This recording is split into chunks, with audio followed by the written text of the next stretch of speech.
안녕하세요. 가진 것 다 다른 자식들 퍼주시고 이제 와서 저희랑 살겠다는 어머님과 엮는 30대 부부 중 아내예요. 남편과는 직장 생활을 하면서 알게 된 사이입니다. 같은 부서는 아니었지만 큰 프로젝트를 같이 진행하게 되면서 서로 알게 되었어요. 이후로 특별한 계기가 있던 것은 아닌데 서로 점점 가까워졌고 그러다 본격적으로 사귀기 시작한 건 지금으로부터 6년 전입니다. 이후로 딱히 숨기지 않고 연애를 했어요. 회사가 다행히 사내 연애를 장려하는 분위기라서 가능했던 일이었지요. 그러다 재작년 결혼을 했는데 그때는 이렇게 될 거라고는 상상도 못했네요. 저는 서울에서 차로 8, 9시간은 걸리는 지방에서 나고 자랐습니다. 친정부모님은 농사를 지으시는데 땅은 2만 평 정도고 여러 작물을 다루십니다. 일할 사람이 없어서 외국인 노동자들을 쓰고 계시고요. 돈은 제법 되는 걸로 알아서 친정아버지도 농담처럼 회사 다니다 힘들면 때려치고 내려와서 농사나 지어라 하시는데 그럴 때마다 친정어머니는 아주 질색을 하시지요. 저는 저희 부모님 직업을 부끄럽게 생각해 본 적은 한 번도 없습니다. 하지만 서울에 있는 대학에 합격해 상경하게 된 이후로 서울 사람들이 농사에 대해서 저와는 조금 달리 생각하고 있다는 걸 알게 되었어요. 어쩌다 친정부모님이 농사를 짓는다고 하면 다들 돈은 안 되고 힘든 일을 하신다고 생각하는 눈치더라고요. 처음엔 그런 반응이 속상해서 그런 편견을 바로 잡아주고 싶은 마음에 이렇게 저렇게 구구절절 설명을 하기도 했는데 그래도 별로 달라지는 것도 없고 저도 힘들더라고요. 그래서 요새는 그냥 농사 지으신다 이야기하고 이후로 상대가 어떻게 생각을 하건 말건 관심을 두지 않는 편입니다. 반면에 저희 남편의 경우 서울에서 2시간 정도 떨어진 곳에서 나고 자란 사람이에요. 아버님, 어머님 두 분이 같이 식당을 하셨는데 한때는 TV에도 나오고 했을 만큼 인기가 있었던가 봐요. 그런데 그 식당을 다른 자식들하고 상의도 없이 몇 년 전 아주버님한테 넘겨주셨답니다. 저희 남편에게는 위로 4살 많은 형과 아래로 2살 어린 저와 동갑인 신우가 있거든요. 그런데 저희 남편과 달리 아주버님이 오랫동안 진로를 정하지 못하고 방황을 했던 모양이에요. 그렇다고 아버님 어머님이 그걸 보고만 계셨던 건 아니고 이거 배운다 하면 돈 대주고 저거 배운다 하면 돈 대주고 그러셨다는데 그럴듯한 결과를 한 번도 낸 적이 없었답니다. 감옥은 돈만 몇 천은 될 거라대요. 그리고 그 와중에 장가도 갔는데 벌어놓은 돈이 없으니 무슨 돈으로 장가를 갔겠어요? 그 또한 전부 저희 아버님 어머님 주머니에서 나온 돈이었지요. 그런데 문제는 장가까지 간 아주버님이 밥벌이를 못하니 형님이 같이 사내 못 사내 하고 난리를 쳤던가 봐요. 그러니까 그 형님 달래준답시고 아버님 어머님이 하시던 식당마저 기어이 아주버님한테 넘겨주신 거지요. 그리고 여기서부터 저랑 남편이 화가 나는 부분인데 잘 되는 식당을 물려받았으면 책임감을 가지고 이끌어 나갈 생각을 해야 하잖아요? 그런데 툭하면 이래서 문 닫고 저래서 문 닫고 재료 손질하기 까다롭다고 메뉴를 훌딱 없애고 그러니까 가게가 금방 내리막길을 걷더라고요. 그래도 어떻게 또 막판에 어머님 아버님이 마지막 당신들 노후자금 다 끌어다가 대주셔가지고 용케 문은 안 닫았는데 전 솔직히 시간 문제라고 봅니다. 신우도 사는 건 녹록지 않은 모양새였어요. 남편보다 어린 신우였지만 대학 졸업 후 동네 작은 회사에서 일 좀 하다가 바로 시집을 갔거든요. 결혼하자마자 애 갖고 그래서 회사 관두고 이후로 애를 연년생으로 둘이나 낳으면서 완전히 전업주부가 되었다대요. 그리고 신우 남편은 동네에서 작은 카페를 하는데 처음엔 괜찮았던 모양이에요. 하지만 신우 남편이 카페 열고 2년이나 지났나 그 즈음에 바로 옆 건물에 대형 프랜차이즈 카페가 들어왔답니다. 뭐 그래도 작은 카페 찾아주는 손님들이 있긴 해서 이래저래 버티고는 있는데 매번 죽는 소리가 장난 아니에요. 그리고 어머님 아버님이 도와주신답시고 대출까지 받으셨다 들었습니다. 말로는 신우가 갚는다고 했는데 누가 갚고 있는지 그 속을 누가 알겠어요. 이런 모든 사정을 결혼 전에 알았다면 제 결정이 좀 달라졌을까요? 그럴지도 모르지요. 하지만 결혼 전에는 그저 어머님 아버님이 식당을 하시고 TV에도 나왔다 해서 더 깊게 파고들 생각을 못했어요. 식당에 가보시면 알겠지만 내부 인테리어도 그렇고 제법 그럴듯하거든요. 그리고 아주버님이나 신우 다 가정 꾸리고 잘 산다 하는데 제가 솔직히 어떻게 해놓고 사는지 뭘 먹고 사는지까진 따질 수 없잖아요? 그저 가족들 다 자기 밥벌이는 하고 사는구나. 그럼 됐다 싶었네요. 남편하고 저 두 사람만 놓고 봤을 때는 솔직히 비슷비슷한 조건이기도 했고요. 결혼할 때 시댁으로부터 도움은 전혀 받지 않았습니다. 지금에서야 생각해보면 남편이 먼저 성인들이 결혼하는 건데 부모님 도움을 받는 건 아닌 것 같다. 반반이 어떻고 저떻고 한 게 다 쉬운 건가 싶기도 해요. 어차피 아버님 어머님은 저희를 도와주실 형편이 못 되었으니까요. 하지만 그때는 남편이 하는 말이 그럴듯하다. 일리가 있다 싶었어요. 그리고 어쨌든 저희 부모님도 농사로 힘들게 돈을 벌고 계셨으니 저도 손 벌리고 싶지 않았고요. 친정부모님은 그래도 아무것도 안 해가면 시부모님 눈밖에 나지 않겠냐며 예단 비용으로 2천만 원을 주셨는데 솔직히 그 돈은 제가 중간에서 가로챘어요. 가로챘다기보단 원래는 결혼 준비로 바빠서 신혼여행을 다녀온 뒤 친정부모님하고 다 같이 모이는 자리를 만들어서 전해드릴 생각이었거든요. 어쨌든 저희 부모님이 큰돈 쓰시는 건데 체면 좀 살려드리고 싶었으니까요. 그런데 어머님이 그 복을 당신 발로 차시대요. 무슨 말이냐 하면 여기에도 얽힌 이야기가 있는데 저희가 반반 결혼을 하는 걸로 이야기가 된 이후 결혼 준비 자체는 큰 문제 없이 진행되고 있었습니다. 집은 남편과 제가 모아둔 돈을 합치고도 부족해 대출을 받아서 서울에 있는 아파트 전세로 일단 들어갔어요. 집뿐만 아니라 혼수도 그랬지요. 결혼식 비용은 들어온 축의금으로 각자 해결하기로 했고요. 그런데 결혼식 당일날 어머님이 급하게 쓰실 곳이 있다며 축의금을 달라고 하시대요. 결제는 해야 되는데 어머님이 옆에서 계속 축의금 타령을 하시니 정신도 없고 그래서 일단은 알겠다 하고 빌려드렸습니다. 사실 결혼식도 말이 나와서 말이지만 시댁 사정에 맞춰서 시댁이 있는 지역, 저에게는 아무런 연고도 없는 곳에서 하게 되었어요. 신부인 제가 불편한 건 차치하고라도 그러면 일단 저희 친정부모님부터 시작해서 멀리서 오는 저희 쪽 하객분들이 탈 버스대절 비용이라던가 그런 건 시댁에서 해주셔야 하잖아요. 그런데 안 해주셨어요. 이 핑계 저 핑계 대시면서 저도 나중엔 치사해서 말도 안 꺼냈지만요. 그런데 그런 와중에 축의금까지 그렇게 가져가시곤 언제 주실 거냐 물으니 그 돈은 당신이 그간 뿌린 돈을 수거한 거나 마찬가지라며 못 준답니다. 황당했지요. 솔직히 하객 대부분은 남편 하객이었으니까요. 그리고 더 황당한 건 그렇게 가져간 축의금을 알고 보니 아주버님한테 주셨더라고요. 아주버님이 그때 마침 급하게 식당 일로 돈이 필요했다나요? 말로는 1,000만 원도 안 됐다는데 1,000만 원이고 500만 원이고 돈은 돈이잖아요. 며느리로서 이렇게 말하자니 그렇지만 어머님도 아주버님도 괘씸해서 예단으로 드리려던 2,000만 원 안 드린 거예요. 이후로 솔직히 저나 남편이나 시댁 식구들하고는 뭐 크게 교류가 없었습니다. 물론 매달 어머님 아버님 쓰시라고 30만 원씩 용돈 보내드렸고 명절이나 시부모님 생신처럼 저희 도리를 해야 하는 날은 챙겼지만요. 그 외엔 가족 모임이라던가 그런 건 굳이 나서지 않았네요. 그러다가 아버님이 저희 결혼한 지 2년쯤 되던 해에 간암 판정을 받으셨어요. 그리고 뭐 제대로 손 써볼 여유도 없이 한 달도 채 되지 않아 돌아가셨지요. 이때는 뭐 그동안 서운했고 그런 걸 떠나서 다들 상심이 컸고요. 그런데 아버님 장례 치르고 처리해야 할 일들이 어느 정도 마무리가 되었을 무렵 어이없는 이야기를 듣게 되었습니다. 아버님이 돌아가시기 며칠 전 유언을 남기셨다는 겁니다. 아주버님네, 신은혜, 어머님만 모여있는 자리였다나요? 저희는 그런 모임이 있는 줄도 몰랐고요. 그런데 아버님이 하셨다는 유언 내용이 가관이었습니다. 아버님이 어머님더러 당신 죽으면 꼭 둘째 아들내, 그러니까 저희 집으로 가라고 하셨다는 거예요. 그 이야기를 듣자마자 저도 모르게 왜요. 소리가 입에서 절로 튀어나가더군요. 왜 저희 집으로 가라고 하신 거냐니까 그 의중이야 당신인들 알겠냐 하시더니 아주버님이랑 신우가 돌아가신 아버님의 마지막 말씀이니 저희가 그 말씀을 따랐으면 좋겠다는 겁니다. 어이가 없어서 일단은 안 된다고 했어요. 남편도 옆에서 말도 안 되는 소리 하지 말라고 그러더라고요. 그리고 이후로 아버님 돌아가시고 한반년이나 되었을까요?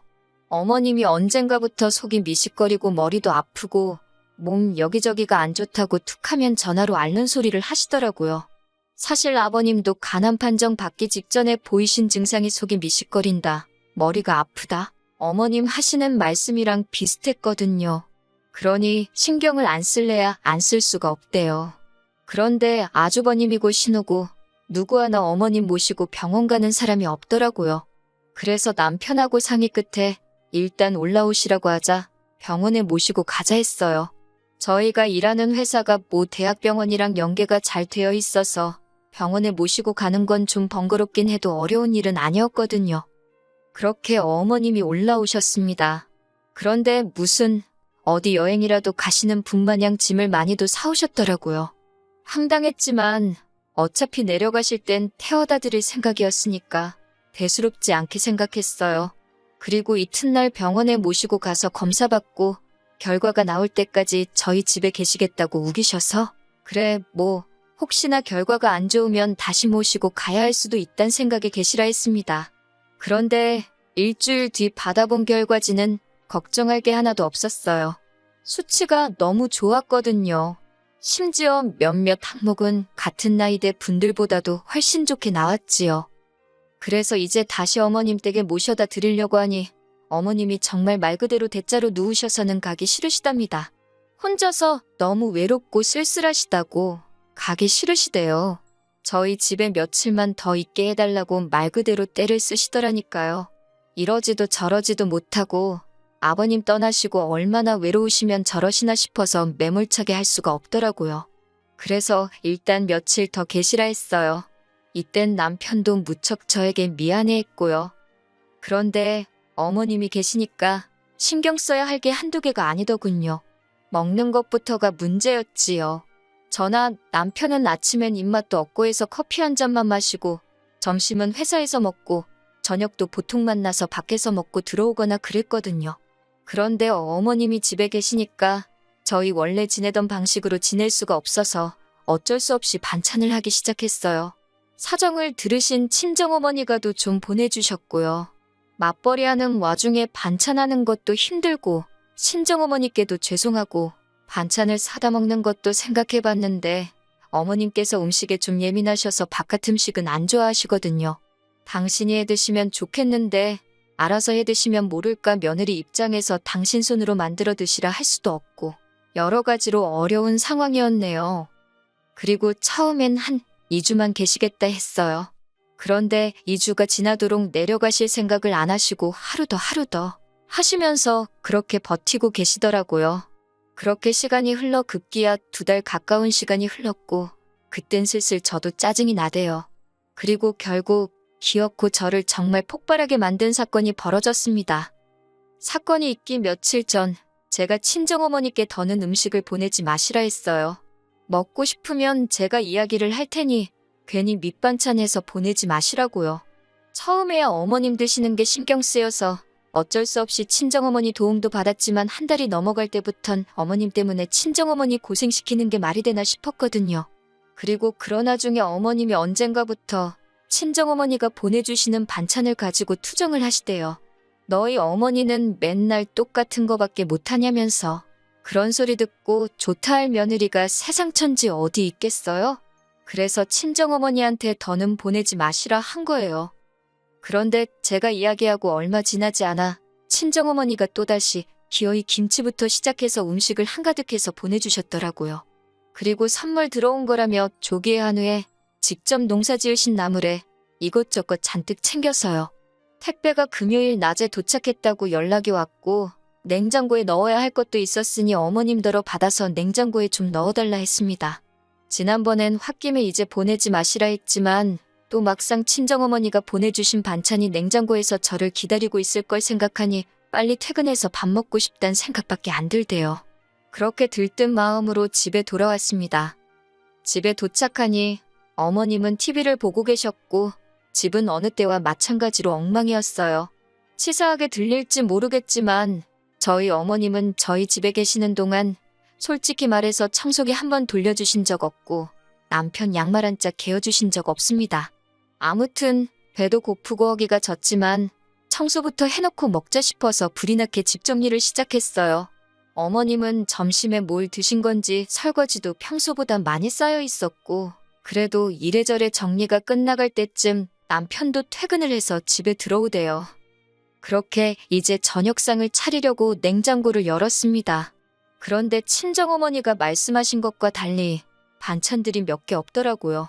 심지어 뚜껑을 여니 반밖에 안 찬 것도 있었고요. 그래서 어머님께 이게 전부냐 물으니 어머님이 아무렇지도 않은 표정으로 반찬이 너무 많아서 신우를 불러서 챙겨주셨다는 겁니다.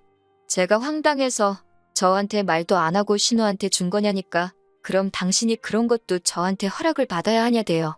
어이가 없어서 저희 친정어머니가 보내주신 거잖아요.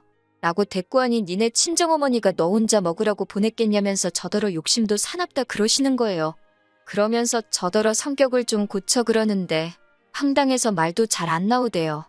그리고는 설마 싶어서 냉동실을 열어보니 친정어머니가 보내주셨다는 것들도 하나도 안 보였어요. 제가 조기랑 한우랑 나물 말린 건 다 어딨냐고 하니까 어차피 니들 집에서 밥도 잘 안 먹지 않냐면서 거기 신혼에는 애들도 있고 그래서 그것도 줬답니다. 얼마나 아무렇지 않은 표정으로 뻔뻔하게 말씀하시던지 황당해서 기가 차더라니까요. 저는 말 그대로 할 말을 잃었습니다. 어쩜 저렇게 뻔뻔하신가 싶고 어디부터 따져야 되나 화가 나서 머리가 안 돌아가는 느낌이었달까요. 그런데 그때 모든 상황을 지켜보고 있던 남편이 재산은 형한테 다 퍼주고 이제 퍼줄 게 없으니 우리 집 냉장고를 신우한테 퍼주냐면서 도대체 나한테는 뭘 해주려고 이러는 거냐고 빈정대기 시작했어요. 그러자 어머님께서 당신 사는 집 거기 보증금 빼서 저희 주신답니다. 저는 솔직히 그때까지 그 집은 그래도 어머님 아버님 명의로 돼 있는 줄 알았는데 반월세라는 사실을 알고 깜짝 놀랐어요. 남편이 그러자 그까짓 거 보증금 뭐 2천이나 되냐 3천이나 되냐 짜증을 내더니 그 돈 받고 독박스를 있냐면서 대뜸 어머님더러 집에 가게 짐 챙기라 그러대요. 그런데 어머님이 집 싫다 안 간다 하시니까 그러면 신혼에 데려다 준다고 빨리 옷 입으라고 윽박을 질렀어요. 저는 남편이 그 정도로 세게 나올 줄은 몰랐고 못 간다 버티시는 어머님을 보니 마음이 좋지가 않더군요. 그렇지만 남편을 말리거나 나서고 싶지는 않대요. 저도 저대로 어머님께 서운하고 맺힌 게 있었으니까요. 어머님이 이런 법이 어딨냐. 네 아버지 유언 못 들었냐. 어떻게 네가 나를 내쫓냐며 못 간다고 버티시는데 이게 다 무슨 꼴인가 싶고 한숨만 나오더군요. 그래도 결국엔 남편이 어머님을 끌고 나갔습니다. 그리고 베란다에서 내려다보니 남편이 기어이 어머님을 차에 태우더라고요. 그리고 곧이어 남편이 전화로 저한테 어머님 짐 가지고 내려오래요. 전 그때 남편이 시키는 대로만 움직였어요. 그렇게 어머님 짐을 챙겨서 1층으로 내려가니 남편은 운전대를 잡고 씩씩거리고 있고 어머님은 흐느끼고 계셨습니다. 당신이 뭘 그렇게 잘못한 거냐며 너네는 여유 있게 살지 않냐. 아주버님 내하고 신혼에는 그게 안 되니까 좀 도와준 건데 그걸 이해를 못하냐면서. 하지만 제가 보아하니 반찬을 준 게 문제가 아니라 그간 남편 가슴에 맺힌 게 있던 게 그렇게 터져나온 게 아닌가 싶어요. 그러니 더욱이 제가 끼어들 수도 끼어들고 싶지도 않았네요. 그리고 남편과 함께 차에 올라탔고 그 길로 신우네 집으로 향했습니다. 신우네 집 앞에 도착해 신우를 불러냈고 그대로 어머님을 내려드렸지요. 신우가 어머님을 보더니 놀라면서도 난처한 얼굴로 지금 이게 무슨 일이냐고 저희에게 묻길래 어머님한테 직접 여쭤보라 했네요. 그러니까 신우가 대뜸 지금 반찬 몇 개 가져가서 이러는 거냐며 신경질을 내는 게 아니겠어요? 그러자 남편이 반찬 몇 개, 어머니야 그렇다 쳐도 너는 그러면 하다못해 잘 먹겠다 연락이라도 하는 게 예의 아니냐면서 사가지가 없다고 욕 비슷하게 뭐라 했지요. 그러자 곧이어 신우 남편도 튀어나왔는데 뭘 처먹다 나왔는지 입가가 번질번질 재수 없더라고요. 더는 상종할 필요도 없다 싶어서 그대로 남편하고 집에 돌아왔습니다. 그리고는 뭐 아주버님한테 전화 오고 신우한테 전화 오고 하는데 남편이 먼저 나서서 우리는 못 모신다고 딱 못을 박더군요. 전화 내용이야 제가 다 듣진 못했어도 이후로 지금까지 연락이 없는 걸로 봐서는 얼추 정리가 된 것 같습니다. 솔직히 저도 그렇고 남편도 그렇고 마음이 후련하고 그런 건 아니에요. 그런데 뭐 남편이 먼저 다 필요 없다. 사람 대접해주는 처가에 더 잘하고 살겠다 하니 저로서는 거절할 이유도 싫다 할 필요도 없잖아요. 제가 알기로 어머님은 결국 집으로 돌아가셨어요. 그러게 자식 셋 고루고루 챙겨주셨으면 얼마나 좋았을까요? 아니면 아예 다들 각자 도생하게 내버려 두시던가. 어머님 처지가 안타깝긴 하지만 어쩌겠어요. 시간이 해결해주면 다행이고, 아무튼 이렇게 말해도 될지 모르겠지만 사람이건 뭐건 뿌린 대로 거둔다는 말이 딱인 것 같습니다.